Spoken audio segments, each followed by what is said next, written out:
CGM और नहीं, JM first और जेएम सेकंड पास आता है।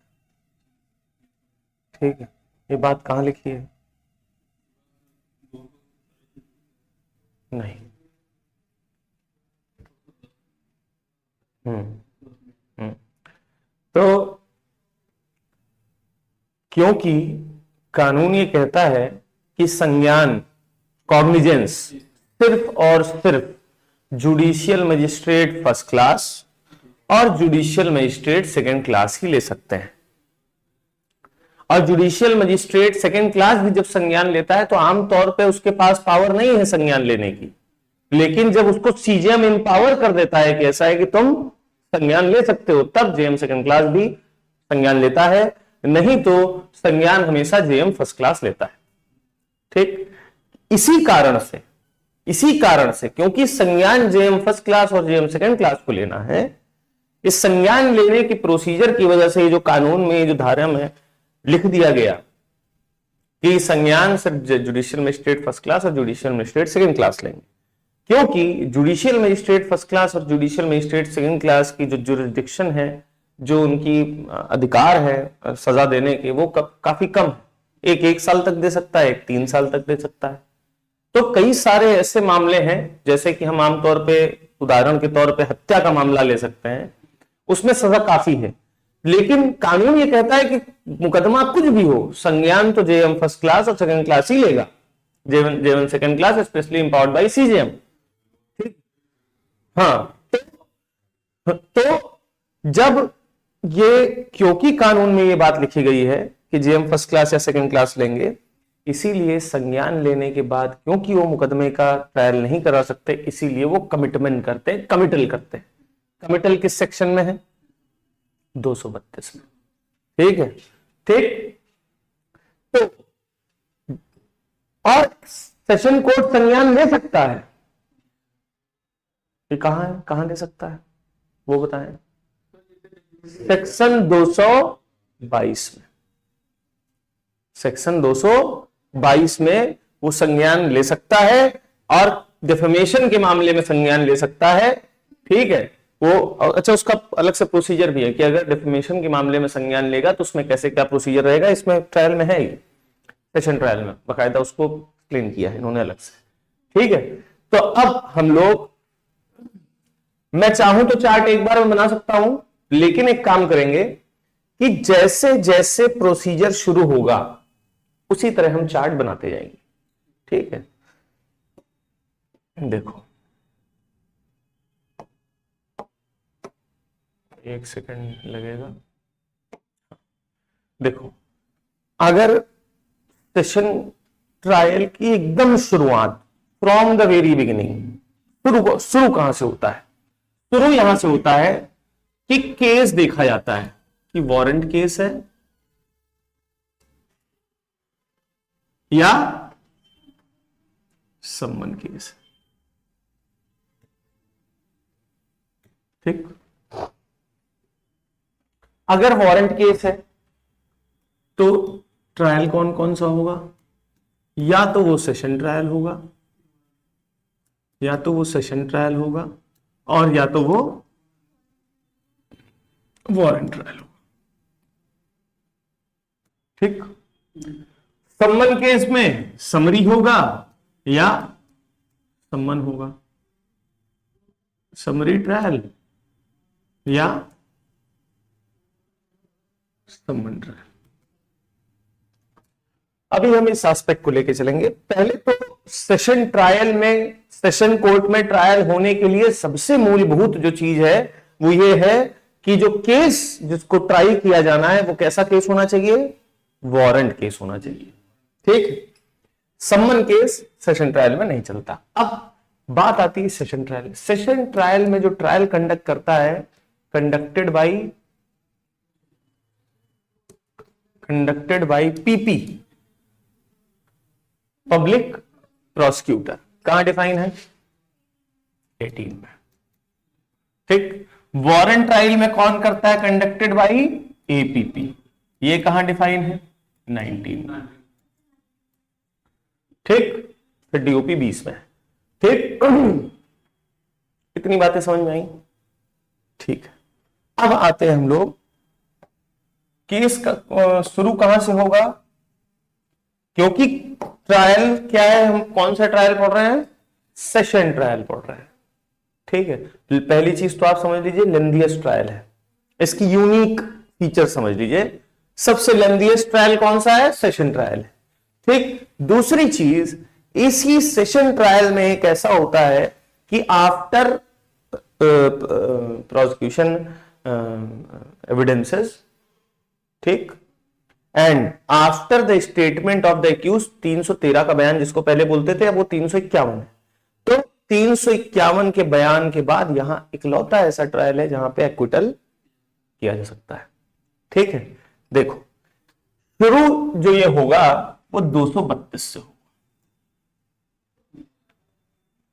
232 से क्यों होगा, क्योंकि संज्ञान तो लिया ही नहीं ना इसने, इसके सेशन कोड में मामला आया कहां से। लोग सेशन ट्रायल आप किसी भी किताब में देखेंगे तो वो कमिटल से नहीं शुरू करते, पुराने सीआरपीसी में जो है वो 225 से शुरू करते थे, अभी 248 से शुरू कर देंगे। ठीक है, लेकिन जो सेशन में मामला आया कहां से, शुरुआत कहां से, वो 232 से होती है। ठीक है, इस चीज का आप विशेष ध्यान रखें, थोड़ी यूनिक है, अगर आंसर फ्रेम करेंगे कभी तो एक बेटर हैंड रहेगा। हाँ, तो कमिटल से मामला आया कहां पे, कोर्ट ऑफ सेशन में 232 में। किसने भेजा, या तो जेएम फर्स्ट क्लास ने भेजा या जेएम सेकंड क्लास ने भेजा। ठीक है, भेजा क्या क्या, भेजा क्या क्या, मैं 232 में क्या किया उसने, क्या क्या किया, दो कमिटल किया, कमिटल में क्या किया, अगर मैं इस शब्द कह रहा हूं कमिटल, तो कमिटल में क्या किया उसने, जो भी उसके पास रिकॉर्ड थे, record of the case, record of the case उसने क्या किया, ट्रांसफर किया, किसको किया, कोर्ट ऑफ सेशन को। दूसरी चीज उसने क्या की, नोटिस भेजी, नोटिस टू पब्लिक प्रोसिक्यूटर। ठीक, दूसरी चीज उसने क्या की, नोटिस भेजी पब्लिक प्रोसिक्यूटर को। ठीक है, ओके, पब्लिक प्रोसिक्यूटर को नोटिस भेजी। अब आते हैं हम लोग, पूरा बेस समझ में आ रहा है कि नहीं, कैसे हुआ मामला।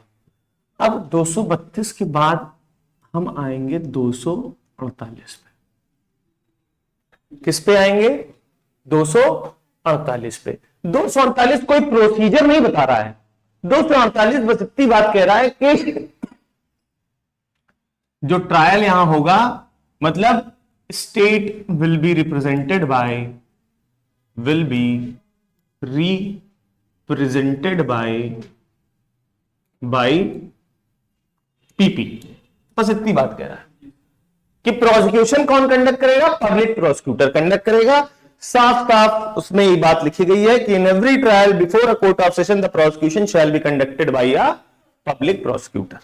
ठीक ठीक, अब आगे क्या लिख रहा है, देखो इसमें अब इसके बाद आएगा 249, इसमें क्या आएगा, 249। ठीक, 249 में क्या बात कह रही है कि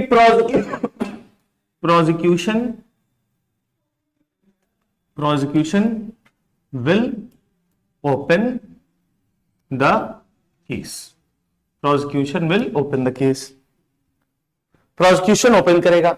मतलब ओपन द केस कहने का मतलब क्या है, यहां पे ओपन द केस कहने का मतलब यह है कि प्रोसिक्यूशन बताएगा कि इनके खिलाफ ये चार्ज फ्रेम हुए हैं और हम ये सबूत पेश करेंगे।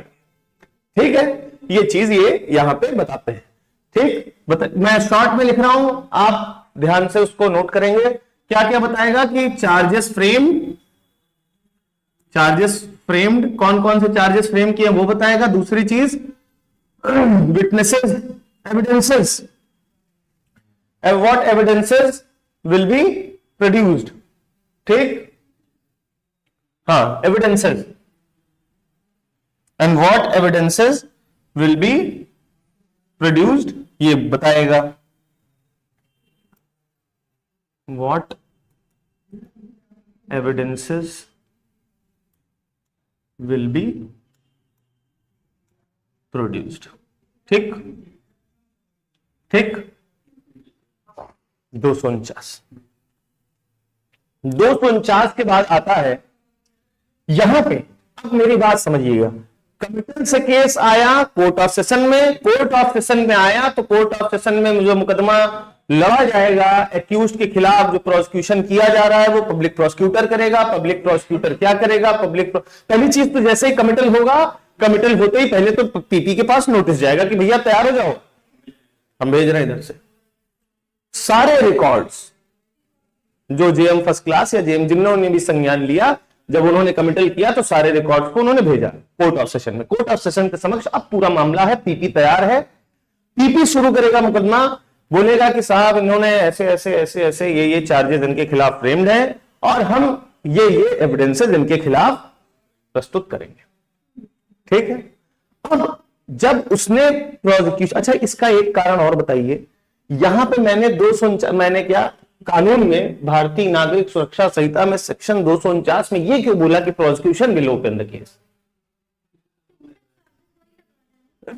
नहीं, हम कह रहे हैं कि चार्जेस भले वही लगा रहा है, डिफेंस भी तो शुरू कर सकता था, कह रहे हमारे खिलाफ जो मुकदमा लगा है इसमें हमारे पास ये सबूत नहीं। बर्डन ऑफ, जो आप कहना चाह रहे हैं सही कह रहे हैं, उसको लीगल लैंग्वेज में बताएं। बर्डन ऑफ प्रूफ प्रोसिक्यूशन के ऊपर है, इसलिए प्रोसिक्यूशन की जिम्मेदारी है कि वो आरोप को सिद्ध करे, और उसकी जिम्मेदारी इसीलिए प्रोसिक्यूशन पहले, अभी जब मैं आगे बताऊं बहुत लंबा प्रोसीजर चलने वाला है, मैं जब आगे बताऊंगा तो देखिएगा कि प्रोसिक्यूशन एविडेंसेस भी पहले वही देगा। सिद्ध करने का भार किसके ऊपर है?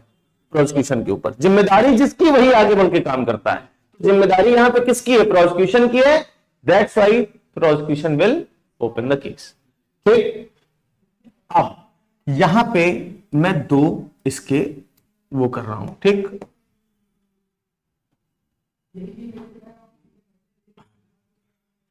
अब या तो यहां पे अगर ये डिस्चार्ज की एप्लीकेशन फाइल कर दे सेक्शन 250 में, और यहां से दो हिस्से हो गए ट्रायल के, दो हेड हो गए। ठीक है। या तो वो चार्ज फ्रेम कर दे 251। ठीक, समझ रहे हो? अब डिस्चार्ज, अब पहले कोई टाइमलाइन नहीं थी इसमें, पहले कोई टाइमलाइन नहीं थी, लेकिन डिस्चार्ज की application must be filed within 60 days. अच्छा, ये जो 60 दिन का ये जो आया टेन्योर, इससे क्या कोई समस्या समझ में आ रही है? क्या आ रही है समस्या समझ में? ये क्या होना चाहिए था? ये 60 दिन का ये जो टेन्योर है, क्या समस्या क्रिएट हो रही है? नहीं, वो कारण। हाँ हाँ हाँ, नहीं, देखो अच्छा, ये जो must be filed within 60 days, ये पहला दिन कब से काउंट करता है? From the committal, from the date of committal. जिस दिन कमिटल हुआ है उस दिन से 60 दिन के अंदर उसके पास डिस्चार्ज की एप्लीकेशन मूव करने का राइट है, from the date of committal. ठीक। अब देखो दिक्कत कहां है? दिक्कत यह है कि चलो ठीक है, डिस्चार्ज का एप्लीकेशन मूव कराने का राइट था एक्यूज्ड के पास, लेकिन समस्या यहां पे यह है कि अब 60 दिन कोर्ट ऑफ सेशन को इंतजार करना पड़ेगा, वो इधर मूव नहीं कर सकती। 60 दिन राइट है। यहां पे प्रोसिक्यूशन अपना ओपन किया केस, मान लो ओपन कर दिया, अब नेक्स्ट स्टेप क्या होना चाहिए? चार्ज फ्रेम होगा ना। अगर डिस्चार्ज की एप्लीकेशन नहीं मूव हो रही है तो चार्ज फ्रेम करेगा, लेकिन वो जब उसके पास 60 दिन का अधिकार है तो वो 60 दिन कुछ नहीं कर सकता। कोर्ट कर सकता है, शांत रहेगा, कुछ नहीं कर सकता वो। मेरी बात समझ में आ रही है कि नहीं? दिक्कत कहां है यहां टाइमलाइन में? ऐसा नहीं था। इन्होंने जो ये स्टेप लगाया, अगर आप बहुत ध्यान से पढ़ेंगे समझेंगे तो ये चीज, ये दिक्कत है यहाँ पे। अब कोर्ट ऑफ सेशन सिर्फ और सिर्फ हाथ में हाथ धरे बैठे रह जाएगा। अगर वो चार्ज फ्रेम कर देगा, पता चला उसका राइट दे दिया है 60 दिन के अंदर फ्रेम करने का, चार्ज फ्रेम करके आगे प्ली ऑफ गिल्ट उल्ट करके गिल्टी उल्टी प्लीड किया, नहीं प्लीड किया, आगे मूव कर गए, डेट फिक्स हो गई, फिर से पलट के आपको यहीं इसी प्रोसेस पे आ जाना है, क्योंकि 60 दिन तो आपने उसको अधिकार दे दिया ना। पहले तो टाइमलाइन तो थी नहीं, पहले तो टाइमलाइन थी नहीं। मेरी बात समझ में आ रही ना? ये बहुत बड़ी दिक्कत है, ये फ्लॉ है। हमारे 2004 का मामला था, 2024 में डिस्चार्ज तो हाँ, तो उसमें पहले कोई टाइम लिमिट नहीं था। अब टाइम लिमिट में 60 दिन का एक जो है बाउंड कर दिया कि 60 दिन के बाद आप नहीं फाइल कर सकते, लेकिन 60 दिन का जो टाइम लिमिट दिया है उसमें क्या कहते हैं, 60 दिन तक कोर्ट ऑफ सेशन भी कुछ नहीं कर सकता। ठीक है, ये भी ठीक है, ठीक, ये चीज समझ में आया। ठीक, डिस्चार्ज। एक चीज मेरी बात समझिएगा, प्रोसिक्यूशन ने 249 में बताया कि इनके ऊपर इस ऑफेंस का चार्ज है। मान लो 10 ऑफेंसेस पे चार्ज बने, 10 चार्ज इन्होंने बताए।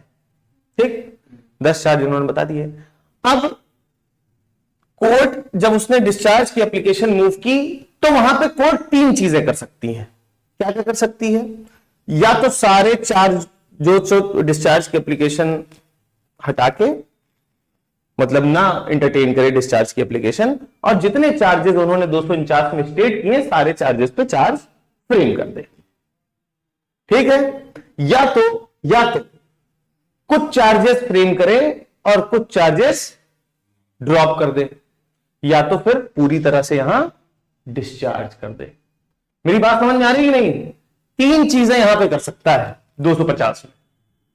ठीक, क्या क्या कर सकता है कि पूरी तरह से डिस्चार्ज कर दे, जैसा 249 में स्टेट किए जितने चार्ज, पूरी तरह से चार्ज फ्रेम कर दे, या तो कुछ चार्जेस पे डिस्चार्ज कर दे और कुछ चार्जेस पे चार्ज फ्रेम कर दे। मेरी बात समझ में आई?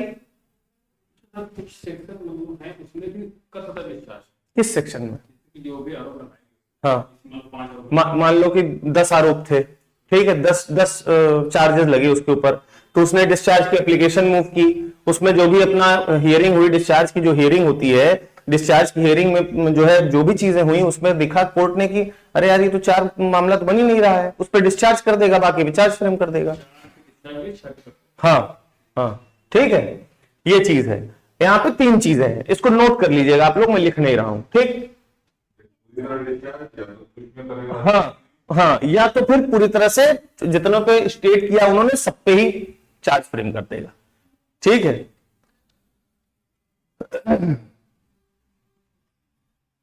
अब आते हैं हम लोग 251 में। ठीक, 251 के जो क्लॉज 2 में, 251 के क्लॉज 2 में, 251 के क्लॉज 2 में क्या है? Plea of guilt, plea of guilt. यहां पे अब अगर चार्ज फ्रेम हुआ तो मैंने क्या बताया कि 3 कंडीशन थी, 3 कंडीशन, बस एक कंडीशन की, बस वो डिस्चार्ज ना हुआ हो। अगर वो डिस्चार्ज हो गया खत्म मामला। ठीक है, डिस्चार्ज अगर हो गया पूरी तरह से डिस्चार्ज अगर हो गया तो मामला खत्म। लेकिन अगर डिस्चार्ज नहीं हुआ, हम इस हेड पे आ गए, यहां पे एंड। ठीक, लेकिन यहां पे पूरी तरह से डिस्चार्ज नहीं हुआ, मामला फ्रेम हुआ। पूरी तरह से डिस्चार्ज होगा तभी मामला खत्म हो। मैंने 3 एस्पेक्ट बताए डिस्चार्ज में, या तो पूरी तरह से डिस्चार्ज ही हो जाएगा, या कुछ चार्जेस में डिस्चार्ज होगा, कुछ चार्जेस में चार्ज फ्रेम होगा, मतलब आगे प्रोसीड करेंगे चार्ज फ्रेम करके, और कुछ मामलों में या तो वो क्या कहते हैं, जैसे 249 में स्टेट किया, वो पूरे चार्जेस फ्रेम कर देगा। ठीक है, नहीं, गलत गलत हो तुम, फिर से पढ़ो। ठीक है, 251 में conviction on plea of guilt है। ठीक है, ठीक है। 251 के क्लॉज 2 में उसने बोला प्ली ऑफ गिल्ट कि do you plead guilty, charge frame करने के बाद। उसके बाद एक्यूज से पूछा do you plead guilty, accused ने अगर बोला यस, यहां पे भी मामला बनेगा। देखो देखो कि अगर एक्यूज ने बोला यस, ठीक, और एक्यूज ने बोला नो, दोनों चीज हम लोग समझेंगे। ठीक,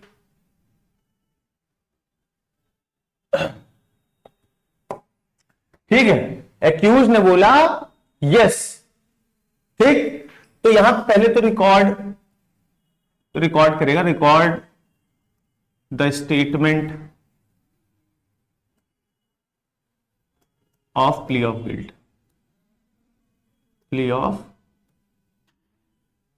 गिल्ट, रिकॉर्ड करेगा स्टेटमेंट प्ली ऑफ गिल्ट का पहले तो।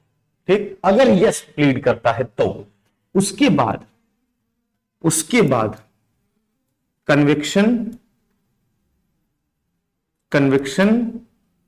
On plea of guilt, on plea of guilt, ये कहां है 252 में। ठीक, या तो प्रोसीड विद द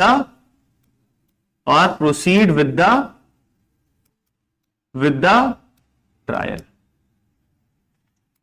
या तो प्रोसीड विद द ट्रायल। और ये जो प्रोसीड विद द ट्रायल कहने का मतलब ये दोनों प्रोसीजर यहां पे ऐसे जुड़े रहेंगे। समझ में आ रहा है कि नहीं? जो पूरा साथ साथ बनाते चलो। ठीक है, फिर से जब पढ़ेंगे तो अभी सब क्लियर है। फिर से मैं बता दे रहा हूं, देखो फिर से मैं शुरुआत से बताता हूं। केस कहां से आया कोर्ट ऑफ सेशन में? कमिटल के थ्रू। कमिटल के थ्रू क्या क्या आया? रिकॉर्ड ऑफ द केस आया और पीपी को सूचना गई, पीपी रेडी होकर सामने आ गए कोर्ट के सामने आके उन्होंने चार्ज बताया कि इनके खिलाफ ऐसा ऐसा धारा लगा है, ये है, हम ये सबूत पेश करने वाले हैं। डिस्चार्ज की एप्लीकेशन मूव करने का राइट है कि उसका, अगर उसने उसको बस 60 दिन के अंदर डिस्चार्ज की एप्लीकेशन मूव करनी पड़ेगी। डिस्चार्ज की एप्लीकेशन अगर उसने मूव करी तो उसके साथ तीन चीजें हो सकती हैं, या तो पूरी तरह डिस्चार्ज हो जाए, या तो जो चार्ज स्टेट किए गए हैं वो पूरी तरह उस पर चार्ज हो जाए, या तो कुछ चार्जेस ड्रॉप हो जाए, मतलब कुछ चार्जेस पे डिस्चार्ज हो जाए और कुछ चार्जेस पे वो फर्दर मूव कर जाए। ठीक है, ये चीजें हो सकती हैं। अगर वो पूरी तरह से डिस्चार्ज हो जाएगा तो केस वहीं खत्म हो जाएगा, लेकिन अगर वो आधा डिस्चार्ज हुआ, आधा चार्ज हुआ, ठीक है, या पूरी तरह से चार्ज हुआ, तो फिर केस आएगा यहां पे, और वहीं पे जैसे ही चार्जेस बन जाएंगे वैसे ही पूछेगा कोर्ट कि do you plead guilty.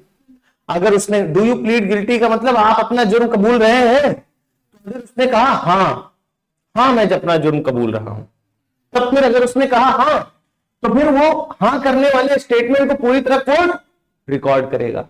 Record करने का मतलब फोन से नहीं ऑडियो रिकॉर्डिंग करेगा, कहने का मतलब राइटिंग लेगा। ठीक है, रिकॉर्ड करेगा स्टेटमेंट प्ली ऑफ गिल्ट का। उसके बाद कोर्ट का यहां होता है डिस्क्रिशन, यहां डिस्क्रिशन है। कोर्ट 232 में साफ साफ लिखा है, अरे यार 232 में 232 बोल रहा हूं, 252 में साफ साफ लिखा है कि डिस्क्रिशन है, वर्ड मे का इस्तेमाल किया गया है, डिस्क्रिशन है। वहां पे साफ साफ बोला कि वो चाहे तो कन्विक्ट कर दे और चाहे तो ना करे। अगर कोई भी एक्यूज्ड, जब कोर्ट पूछती है डू यू प्लीड गिल्टी, अगर उसने कहा हाँ मैं अपना जुर्म कबूल करता हूं, तो उसका स्टेटमेंट रिकॉर्ड करेगी, और रिकॉर्ड करने के बाद चाहे तो उसको वहीं पे सजा दे दे और चाहे तो ना दे। अगर उसने यहां सजा दे दी तो यहां मामला क्लोज हो जाएगा। ठीक है, अगर यहां पे सजा दे दी, कन्विक्ट कर दिया, हियरिंग ऑन सेंटेंस मान लो कर लेगा बाद में, कन्विक्शन यही हो गया, यही खत्म हो गया। लेकिन कोर्ट को अगर लगता है कि थोड़ा सा डाउट क्रिएट हो रहा है कि अरे नहीं मुकदमा चलना चाहिए, तो मुकदमा वो यहां पे लो, देखो मुकदमा कोर्ट यहां पे क्या कह रहा है कि जैसे उसने अपना जुर्म कबूला, कोर्ट उसको वहीं पे सजा दे सकता है, और कोर्ट चाहे तो प्रोसीड विद द ट्रायल कर लेगा। ठीक, पहला ये समझ गया। ये कौन सा फेज समझा तुम लोगों ने, कि जब वो गिल्टी प्लीड कर रहा है और जब उसने मना कर दिया कि नहीं हम कोई जुर्म नहीं किया, हम पूरा ट्रायल चलाएंगे, ठीक, तब जो है ये दोनों स्टेप यहां के मिल जाएंगे। समझ में आ रहा है कि नहीं? ठीक, अब आते हैं आगे, अब आते हैं आगे। हाँ, कन्फेस करना ही प्ली ऑफ गिल्ट पे यस करना है। अगर आपसे कोई कह रहा है कि क्या आप अपना जुर्म कबूल करना चाहते हैं, आपने कह दिया यस, तो एक तरीके से कन्फेशन ही हुआ, ठीक है। और नहीं, ट्रायल के बाद कन्फेशन कैसे करेगा? वो मजिस्ट्रेट के सामने करेगा या तो कन्फेशन। हाँ, तो वो तो ट्रायल से पहले भी होता है, तो ड्यूरिंग इन्वेस्टिगेशन भी कर सकता है, उसमें कोई दिक्कत नहीं। 164 के बयान में, स्टेटमेंट में सुरेंद्र कोहली ने एडमिट किया था, एडमिट कर लिया था कि हाँ मैंने किया है सब कुछ, फिर भी देखो एक्विट हो गया। मटेरियल डिफेक्ट था, सीबीआई की इसमें फॉल्ट थी, पुलिस डिपार्टमेंट की फॉल्ट, जितने प्रोसिक्यूशन डिपार्टमेंट है उसमें फॉल्ट थी। हाँ, हाँ, हाँ, हाँ, कर सकता है, कबूल कर सकता है, लेकिन वहां कोर्ट पूछेगा नहीं कि तुम कबूल कर रहे हो कि नहीं। यहां कोर्ट पूछ रहा है कि डू यू प्लीड गिल्टी। वहां कोर्ट आपसे 1 to 1 सिर्फ और सिर्फ वार्तालाप करेगा। यहां कोर्ट बाउंड है ये पूछने के लिए कि आप गिल्टी प्लीड करते हैं कि नहीं। देखिए प्रोसीजर समझिए, यहां पे क्या कर रहा है कोर्ट खुद से, वो कानून प्रक्रिया में लिख दिया कि कोर्ट पूछेगा डू यू प्लीड गिल्टी, लेकिन 351 के जो बयान है, जो 351 का बयान है, जो कि पहले 313 का बयान था, 351 के बयान में कोर्ट सिर्फ और सिर्फ उसको एग्जामिन करता है, पूछताछ कर, डायरेक्ट 1 to 1 टॉक करेगा कोर्ट उससे। वहां पे कोर्ट पे कोई बाउंडेशन नहीं लगाया कि आप सवाल क्या पूछेंगे। यहां तो साफ साफ लिख दिया कि आप गिल्टी है कि नहीं, आप ये पूछेगा वो। हाँ, समझ रहे हो, समझ में आ रहा है, ठीक। अब यहां पे प्रोसीड विद द ट्रायल, और अगर उसने गिल्टी प्लीड नहीं किया तो दोनों के बाद क्या होगा, क्या होगा, date of prosecution evidence, witness नहीं एविडेंस, डेट ऑफ प्रोसिक्यूशन 233 लिख रहा हूं, 253 में date of prosecution, date of prosecution evidence set होगा। एक डेट दी जाएगी जिसमें कि प्रोसिक्यूशन एविडेंसेस को लाना है, आना पड़ेगा उनको, ठीक, कि आप आइए प्रोसिक्यूशन के पास। जो पहले क्यों इनको बुला रहा है, क्योंकि बर्डन ऑफ प्रूफ इनके ऊपर, ठीक। अब फिर आएगा 253 के पास, बाद 254। एक बार हम लोग ये जो चार्ट बना ले रहे हैं उसके बाद बैराग भी एनालिसिस करेंगे, ठीक है। 253 के बाद क्या आएगा, 254। 254 में क्या करेगा, 254 में एग्जामिनेशन करेगा, examination of prosecution evidences, examination करेगा प्रोसिक्यूशन एविडेंसेस की, ठीक है, एग्जामिनेशन ऑफ, ठीक।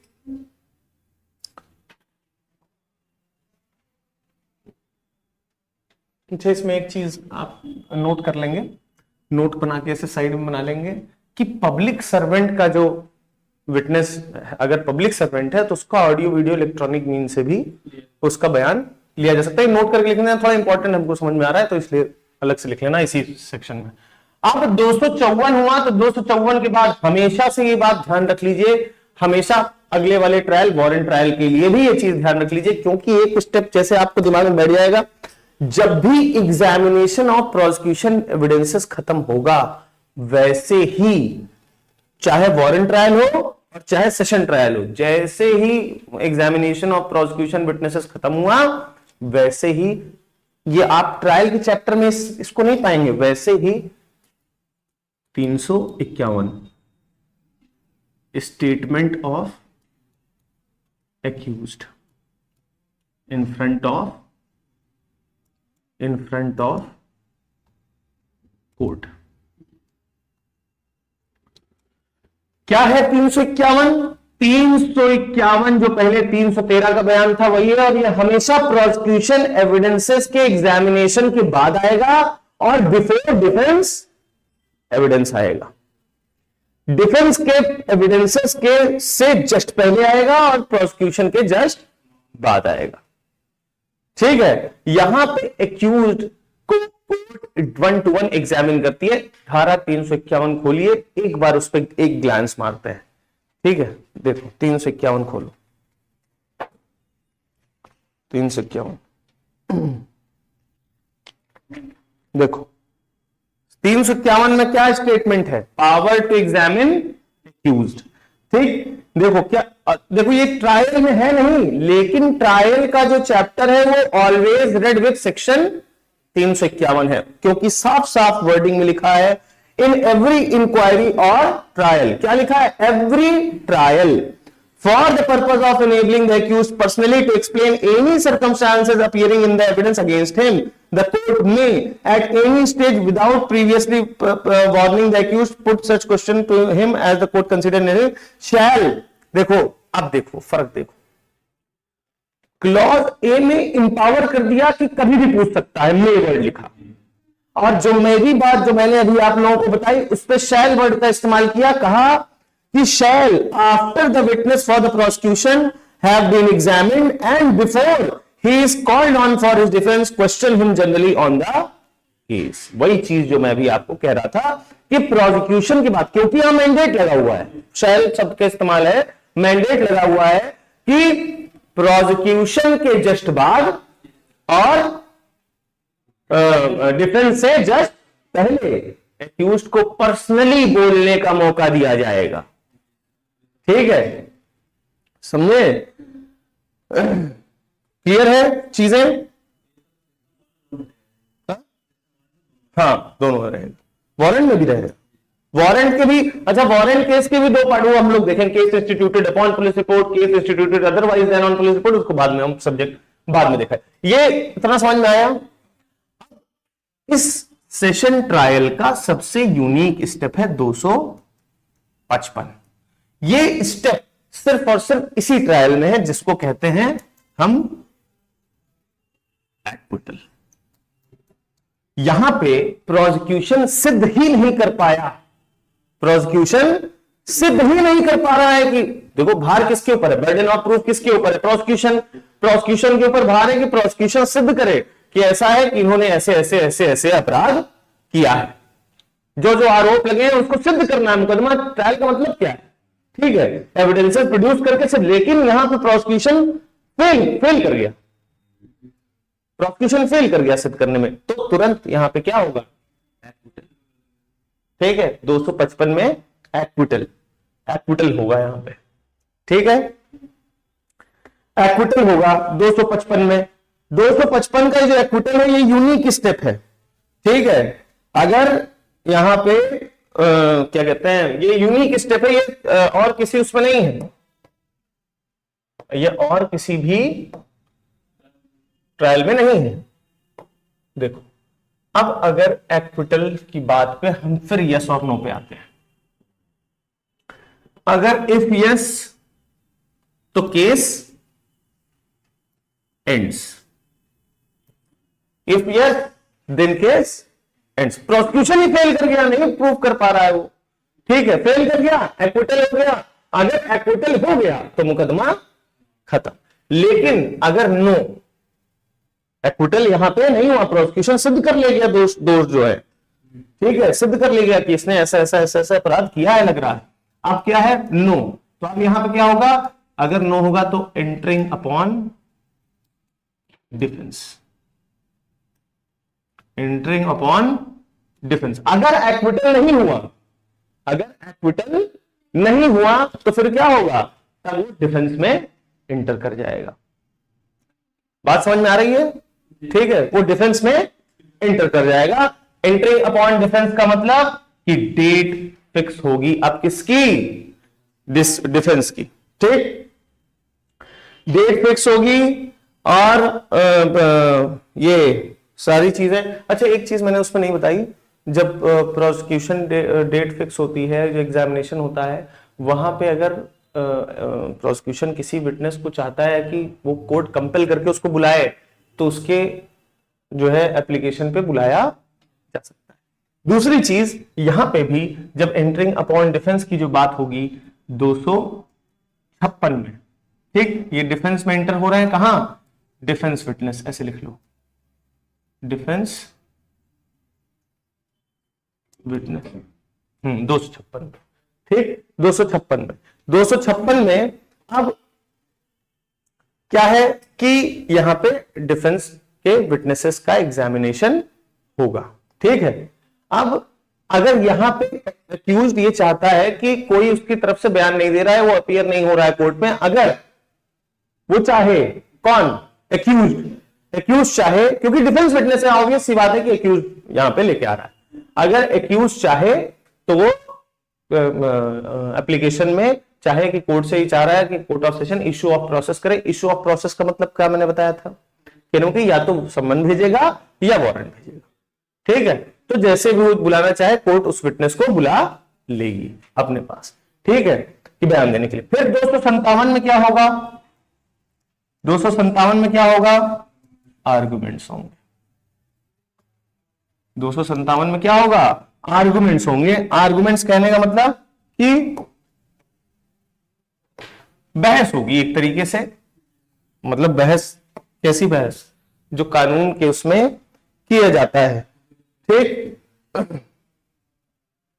क्या होता है इसमें, मेन होता क्या है कि जैसे ही प्रोसिक्यूशन एविडेंसेस खत्म हो गए, डिफेंस एविडेंसेस खत्म हो गए।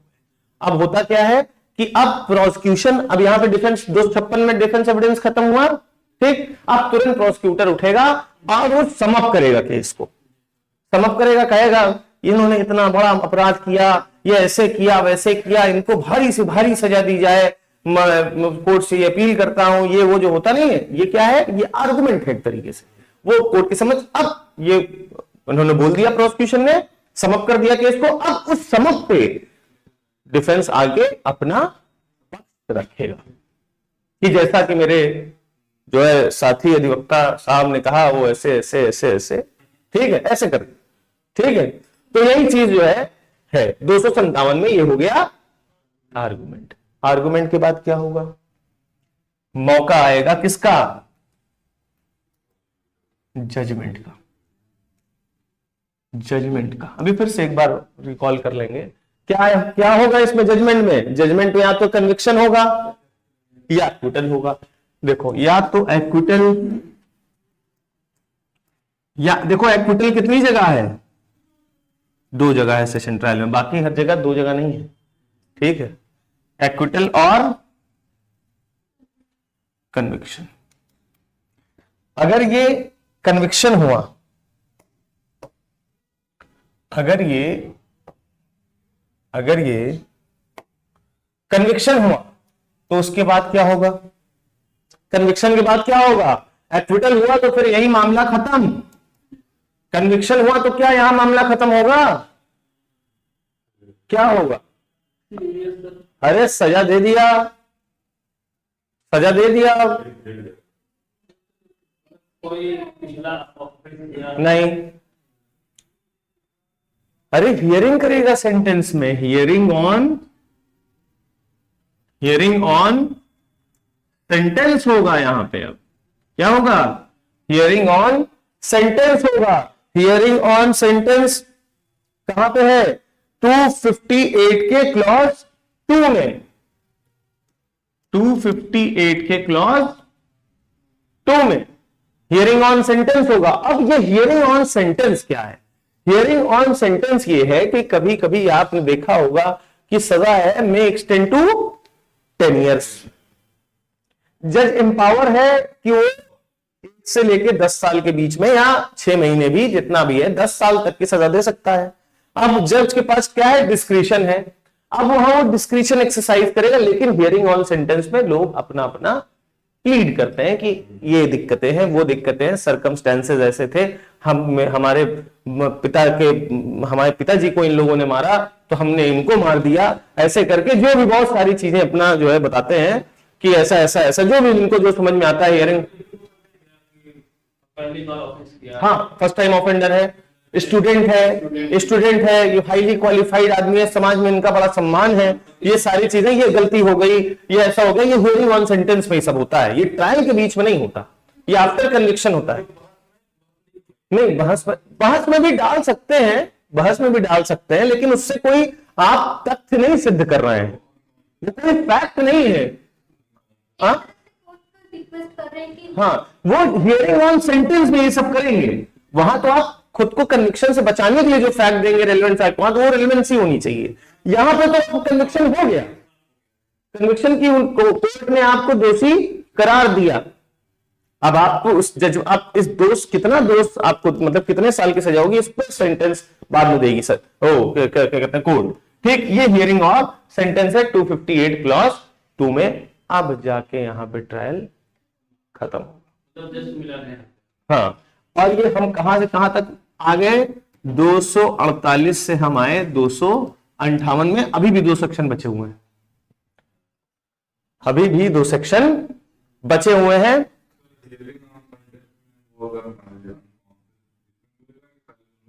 नहीं देखो, वो अगर मैं मतलब उसके डिफेंस लेने की बात कह रहे हैं, डिफेंस लेने की बात वो ट्रायल में ही कर लेगा।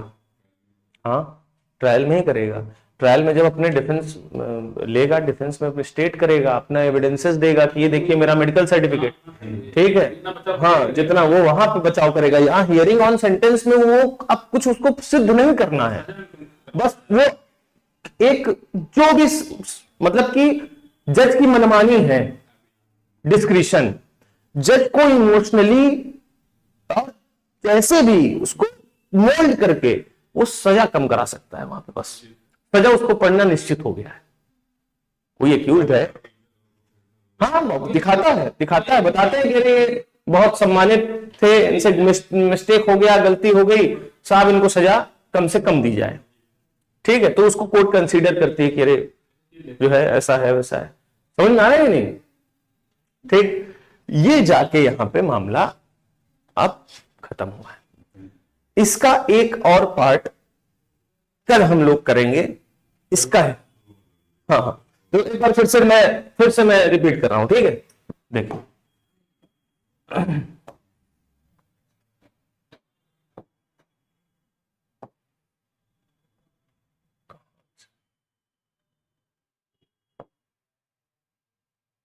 बड़ा कैसे होता जा रहा है यार ये।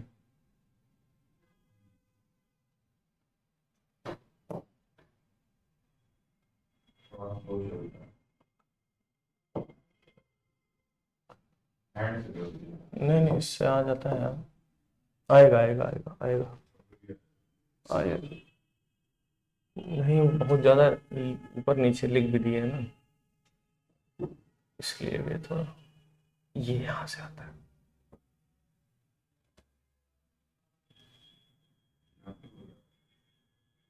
अरे चलो, बहुत छोटा हो गया, कैसे होगा?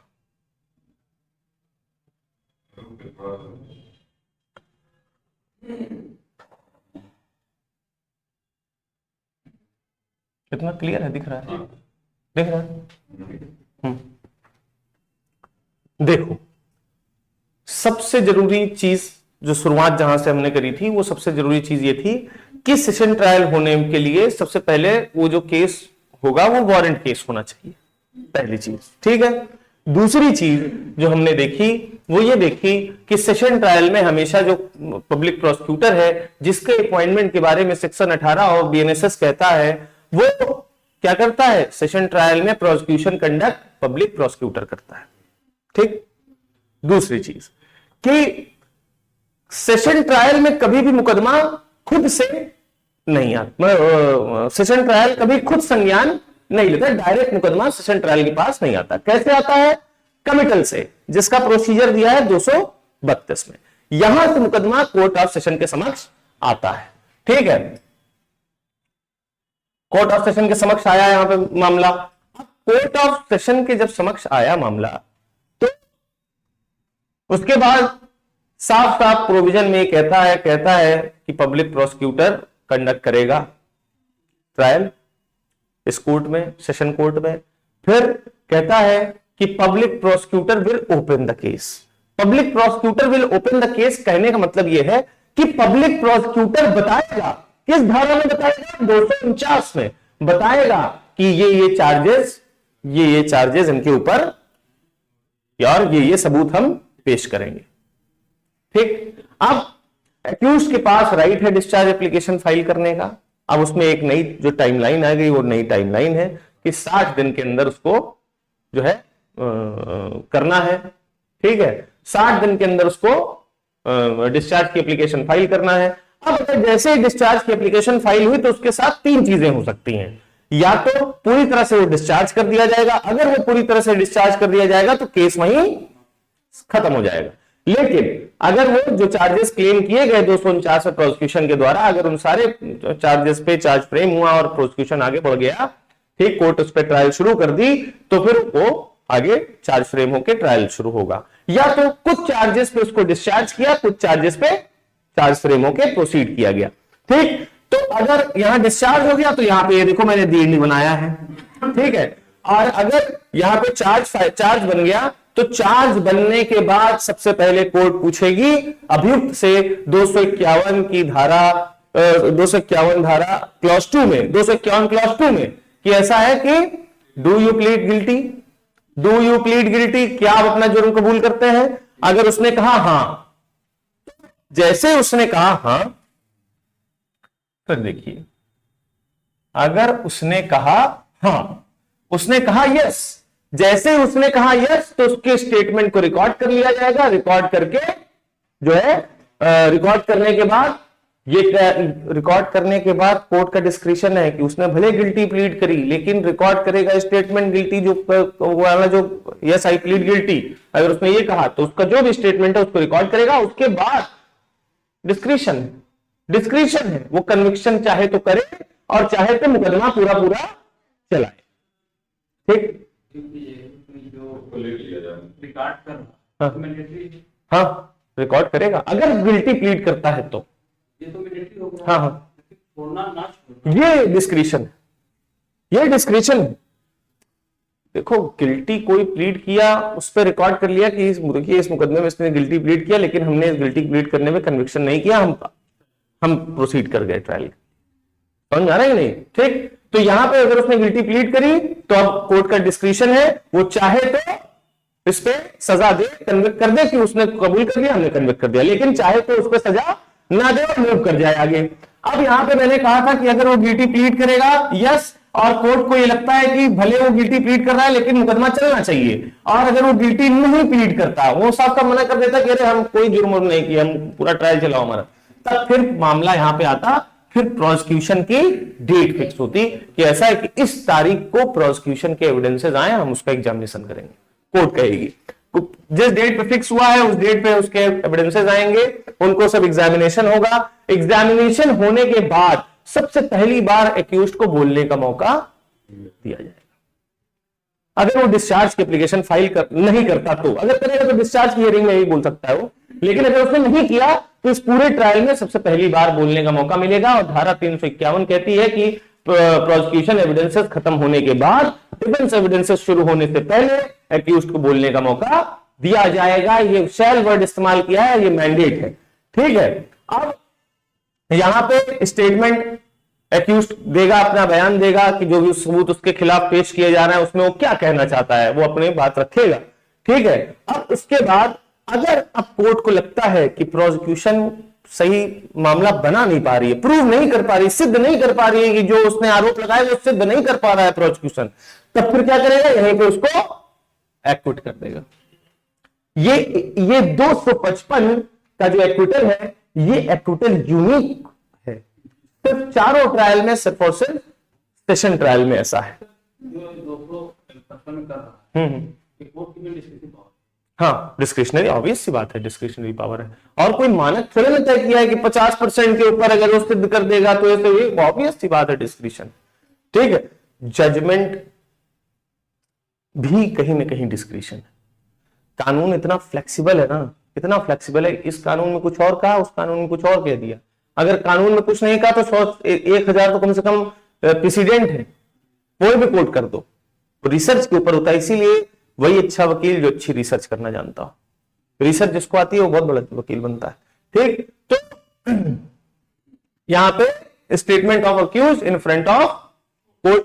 अब को नहीं सिद्ध कर पाया, प्रोसिक्यूशन नहीं बना पा रहा है मामला, कोर्ट के दिमाग में डाउट क्रिएट हो रहा है, क्योंकि in a criminal law the prosecution must prove the charges beyond reasonable doubt, ये सिद्धांत है, ठीक है। तो यहां पे नहीं प्रूव कर पा रहा है तो वहां पे पुट कर देगी कोर्ट, ठीक।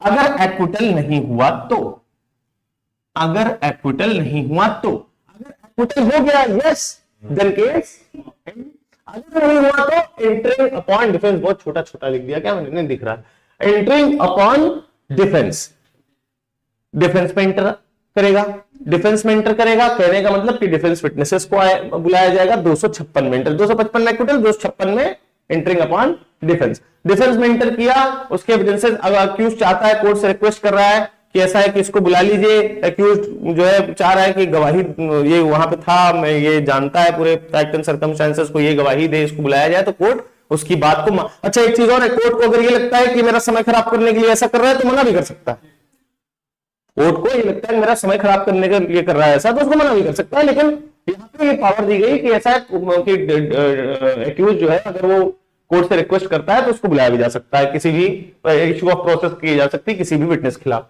अब उसके बाद आर्गुमेंट्स में कोई लड़ाई झगड़ा या आपस में बहस नहीं, क्योंकि आर्गुमेंट शब्द आ रहा है तो दिमाग में आता है। आर्गुमेंट्स में कहने का मतलब कि दोनों पक्षों ने अपने अपने सबूत और गवाहों को पेश कर चुके हैं, अब प्रोसिक्यूशन कोर्ट के समक्ष आएगा और समाप्त करेगा कि देखिए ये बहुत हीनियस क्राइम है, हमने ये सबूत दिया है, पूरी तरह से सिद्ध होता है, ये मेडिकल रिपोर्ट है, वो है, ये है, सब कुछ कि पूरी तरह से सिद्ध होता है कि इन्होंने अपराध दिया, इनको ज्यादा से ज्यादा सजा दी, जो भी है, हाँ अपना पूरा सब कुछ। अब उसी पे जब वो समाप्त करके अपना स्टेटमेंट समाप्त किया प्रोसिक्यूशन ने, उसी का जवाब देने के लिए डिफेंस खड़ा होता है कि नहीं ऐसा नहीं, हमारे वकील के ऊपर ऐसा झूठा इल्जाम लगाया गया, ये वो अपना पूरा जो है अपना बताया। अब उसके बाद आता है जजमेंट, जजमेंट में अगर एक्विटल हो गया तो केस वहीं खत्म, लेकिन अगर कन्विक्शन हो गया तो कन्विक्शन के केस में फिर हियरिंग ऑन सेंटेंस होगा। 258 की क्लॉज 2 में ही हियरिंग ऑन सेंटेंस की बात कही गई है, और हियरिंग ऑन सेंटेंस में ग्रेविटी ऑफ पनिशमेंट पे सुनवाई होती है कि अब सजा तो पड़ना तय है, लेकिन वो जो धारा है जिसमें सजा होनी है उस पर 10 साल में एक्सटेंड टू 10 ईयर्स है, उसमें कितनी सजा दी जाए। समझ में आया, ठीक।